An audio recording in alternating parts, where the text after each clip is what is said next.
Hi, and for my reading log number 2 for math class, I decided to do a video on the set model of teaching fractions. There are actually 3 different models for teaching fractions. They consist of the number line model, the area model, and the set model.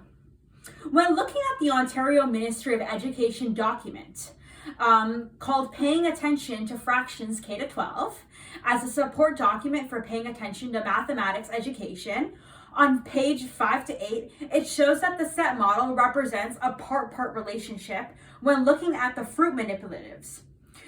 They're also consisting of different types of fruits with different attributes, shapes, and sizes. So an attribute is looking at the manipulative and seeing that they have different distinguishable shapes or sizes. And when looking at the grapefruit, we can see that this one has red lipstick, that the 1, 2, 3, 4 clementines all have smiley faces, and that the 3 tomatoes are red, and the 2 bananas I've selected are yellow and have sad faces. I'm now going to dive into talking a little bit more about the set model. So I actually learned that fractions can represent part-part relationships. When we look at the entire set of fruits, what is really being represented is the whole. So when looking at all these fruits on the table, they represent the whole and the total number of fruits we have. I also looked at the text, Elementary and Middle School Mathematics by John A. Vanderwall, and in chapter 15, of developing fraction concepts, it states that in the set model, the whole makes up different fractional parts, which I find very interesting, especially when looking at my fruits here. So in this set model, we can see easily that there is 1 grapefruit, and that there are 1, 2, 3, 4, 5, 6, 7, 8, 9 different fruits. This is 1 grapefruit, 9 different fruits.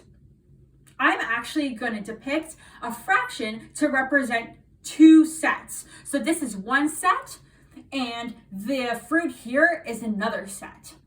So the numerator is going to be 1 for 1 grapefruit, and the denominator is going to be 9. So those represent the fruits that are not grapefruits. So this is the numerator, and the bottom is the denominator. And this is the fraction that I would make with this set. I'm also going to make a ratio. So 1 to 9 is our ratio. And for every 1 grapefruit, there are 9 non-grapefruits.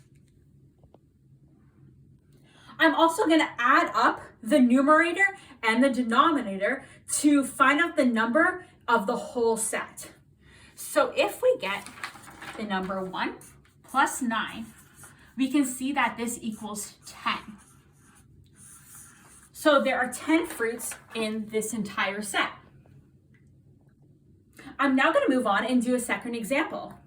Let's say in this set, if we had 1, 2, 3, 4 clementines. We have 4 clementines, but we notice that 1, 2, 3, 4, 5, 6. 6 of the fruits are non-clementines. We can depict this in the fraction. We can make a fraction of 4 over 6, where 4 is the numerator and 6 is the denominator.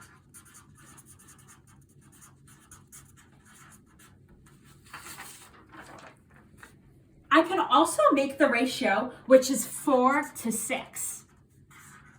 For every 4 clementines, there are 6 fruits that are non-clementines. I am now going to find the whole number of fruits in the set. I can easily get the numerator and denominator and make an equation of 4 plus 6. That also equals 10.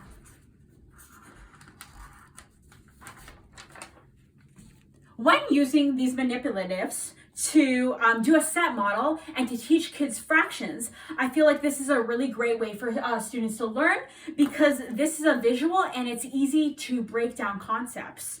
Overall, I think that students love interacting with manipulatives and learning. This is also related to my own experiences on practicum, where many of my young students would learn mathematics through manipulatives and counting and objects that can be easily located in the classroom. Thank you for watching my reading log and have a great day.